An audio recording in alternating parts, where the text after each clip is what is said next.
নমস্কার, কেমন আছেন সবাই? আশা করি সকলেই খুব ভালো আছেন।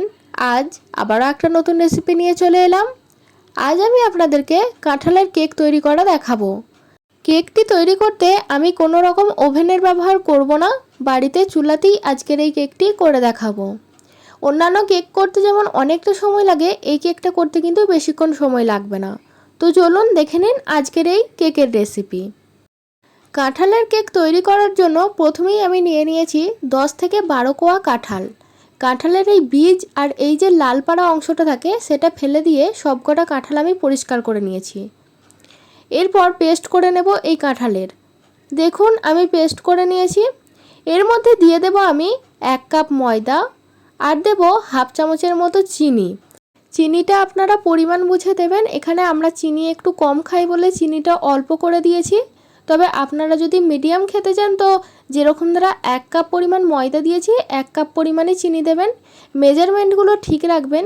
এরপর ময়দা, চিনি আর পাল্পটা খুব ভালো করে মিক্সড করে নেব একটা হ্যান্ড উইক্সের সাহায্যে।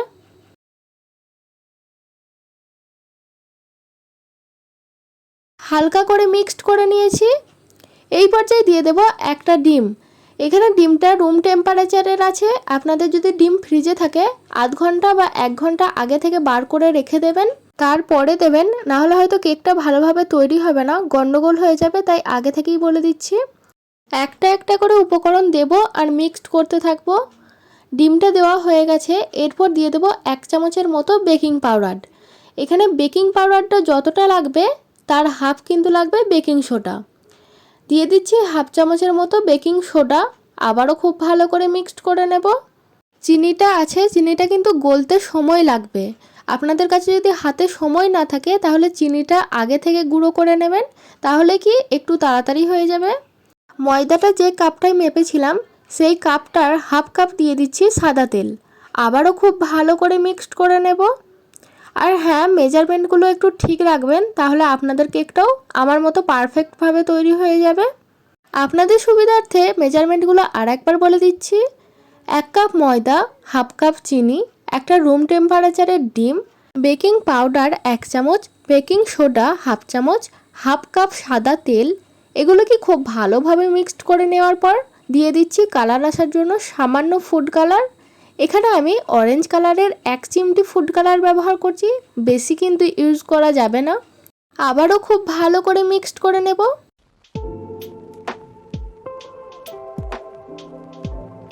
সবার শেষে আমি দিয়ে দেব এলাচ গুঁড়ো। 2 থেকে 3টে এলাচের যে ভিতরের অংশটা সেটা একটু গুঁড়ো করে নিয়েছি। ফ্লেভারটা সুন্দর আসার জন্য এখানে এলাচ গুঁড়ো ব্যবহার করছি। আপনারা চাইলে ভ্যানিলা এসেন্সও ব্যবহার করতে পারেন। যাই হোক, এখন মিক্সচারটা একদম রেডি। চলুন নেক্সট প্রসেসে যাওয়া যাক। তার জন্য আমি একটি মিডিয়াম সাইজের অ্যালুমিনিয়ামের মোল্ড নিয়ে নিয়েছি। মোল্ডটার চারদিকটা খুব ভালো করে আমি 1 চামচ তেল নিয়ে ব্রাশ করে নেব। এখানে হাতের সাহায্যেই করছি, আপনাদের কাছে যদি ব্রাশ থাকে আপনারা করে দিতে পারেন। একটা সাদা কাগজ নিয়েছি, গোল করে কেটে নিয়েছি, বসিয়ে দিচ্ছি ওটা। এটা দেওয়ার কারণ হলো কেকটা যাতে নিচেরটা পুড়ে না যায়। এরপর যে ওই মিক্সচারটা তৈরি করে রেখেছিলাম সেটা ঢেলে দেব। এরপর আমি বেকড করে নেব। তার জন্য একটি কড়াইয়ে আমি দিয়ে দিচ্ছি কিছুটা বালি। এখানে আমি বালি দিয়ে কাজটা করছি, আপনারা চাইলে নুন দিয়েও করতে পারেন। এরপর ওই কেকের ওই মোল্ডটা আমি রেখে দেব বালির উপরে। আধ ঘন্টা বেকড করে নিলেই কেকটা একদম তৈরি হয়ে যাবে। 20 মিনিট পর আমি একটু চেক করে নেব।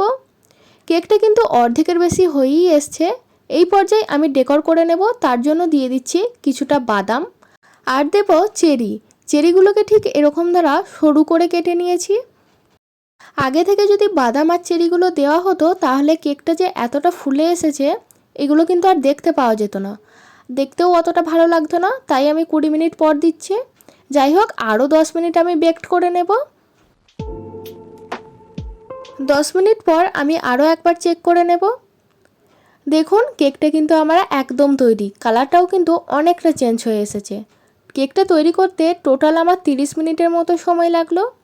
তো বন্ধুরা, আমার এই কেকের রেসিপি আপনাদের কেমন লাগলো আমাকে অবশ্যই জানাবেন। ভিডিওটি ভালো লাগলে লাইক করবেন আর চ্যানেলে নতুন হলে অবশ্যই সাবস্ক্রাইব করে পাশে থাকবেন এরকম নিত্য নতুন রেসিপি দেখার জন্য। পরবর্তী আবারও একটা নতুন রেসিপির সাথে দেখা হবে। ততক্ষণ পর্যন্ত ভালো থাকবেন, সুস্থ থাকবেন। ধন্যবাদ, টাটা।